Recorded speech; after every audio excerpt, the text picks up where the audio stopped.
John Wick 4. John Wick Chapter 4. Which is the last chapter. So we think. The way it ended, they kind of left it on a cliffhanger. So I think there will be more installments in this universe. I think so. I hope so. And I hope there is. See some other assassins. Absolutely. So I think it's John Wick's final chapter, but I don't think they're going to be closing this universe off. I think that'd be sick. Yeah. Because I'd love to just keep seeing action from these movies. Bro, the choreography is always like insane, bro. They just like must be planning that for so long when those fights happen, you know? Yeah. I mean, like this film I think included the most action. It might have, yeah. I think so. I think that's something that like off the rip, like first opening scene, he's like fighting all these guys in this art museum, like, and the choreography is just like so technical. I mean, he's older now, so it's not like, but still, it's like, it's still good. It's just like well thought out. You can tell it's thought out whenever they're doing the fights and stuff. It is, and I feel like okay. Let's speak about this because this is something I wanted to note. It's a long movie. It is a pretty long movie. And I wasn't expecting. It was like almost 3 hours, right? Yeah, had to be. I think so. Had to be. So within this movie, it felt like there were so many different storylines in order to fit one concise movie, right? Like it was him trying to be pardoned, right, by the higher table. Then he had to go back to his family to try to get back in communication with them. And then he had to go ahead and try to defeat the Joe Burrow lookalike.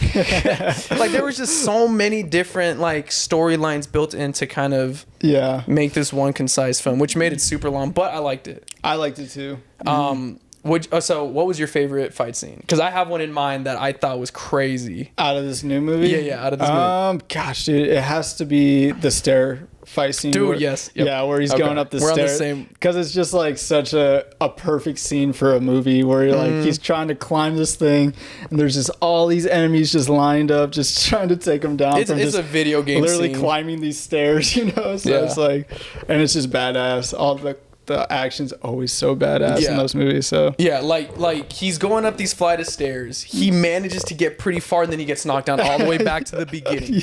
And then he goes up again, fights some more people, again gets knocked down a couple flights. Like it feels like he's timed because he has to get to this meeting, otherwise deal's over and they get killed. So there was some anxiety there for me. I'm like, bro, ain't no way he's making it. It was no like way. 2 step forward, 1 step back every time he would try to climb up this these stairs. Bro, sometimes it was 1 step forward, 4 steps back. Like it was insane. Down. 15 steps back. So that I agree with you. That was definitely my favorite. Almost a comedic aspect to it. Like they knew that was a comedy aspect. Like because these movies kind of have like super subtle humor, but it's just like it's perfect for how Keanu Reeves is, like his acting, his one-liners, bro. They're almost like I don't even know, like corny, but like good. You know, they're 100%. They're so corny. They're so corny. You're sitting there like, but it works. You know what I'm saying? So it's literally one line. That's like, it. He's like, yeah, okay.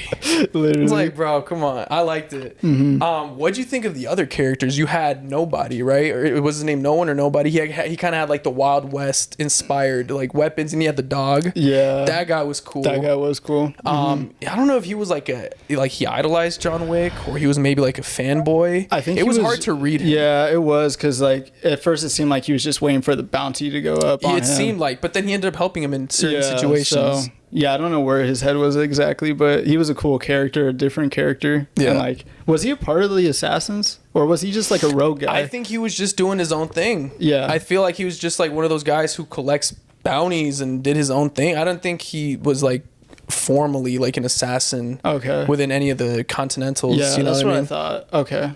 Okay, that makes sense. Yeah, so, but I do like that guy, and I hope he can come back in some way if they do, want to expand the universe further. What about Homeboy with the blind guy with the cane, and he somehow magically was able to survive everything and not die? And He was badass. How are you blind and you just have the natural instinct of an assassin to just know where things are, and because he was John Wick's friend, right? Yes. And he was the one trying to come after him, right? Yeah, because he's the one who got the contract he presented to him, kind of by force. Yeah. He had his own storyline, which is cool too. Yeah, I liked his character. I actually really liked his character a lot. Yeah. I thought he was a cool, like, because he wasn't really a villain. He was just given a job. But him and John also have like a history, so it's kind of.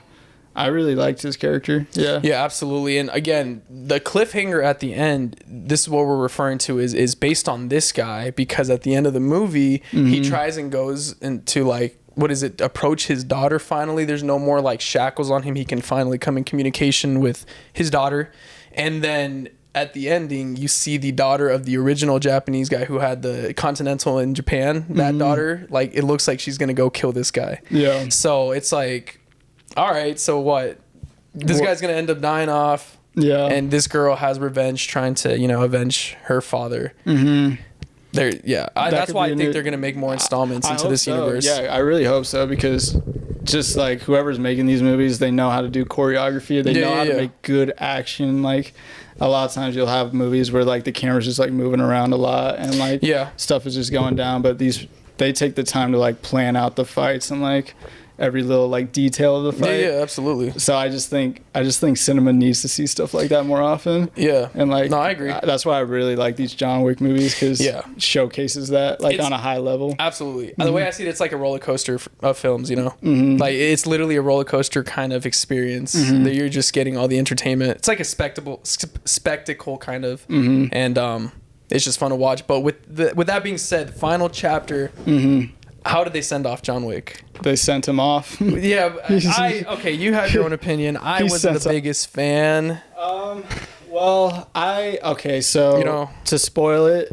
John Wick, he dies. He passes away at the end of this movie in a standoff with his buddy, his blind buddy that is also an assassin. It's literally a standoff, like walk 10 paces, turn around, shoot kind of thing. Yeah. And John Wick ends up passing away at the end of the movie. I like it because he wasn't killed by like a bad guy. You know what I mean? It was because like the way they've always made John Wick out to be is you can't kill this guy. No. He cannot be killed. Like, he is the best in the game, and like no matter what, he's just too badass and you're not going to be able to defeat him. Yeah. So like no villain ever defeated him. Yeah. It was kind of like the system that he was in kind of ended up not defeating him, but sent him off, I guess. You know what I mean? Sure. Like this assassin organization is kind of like how he was sent off. Do I wish he maybe lived a life after the assassin? I don't know if you can even do that once you're in it. Yeah.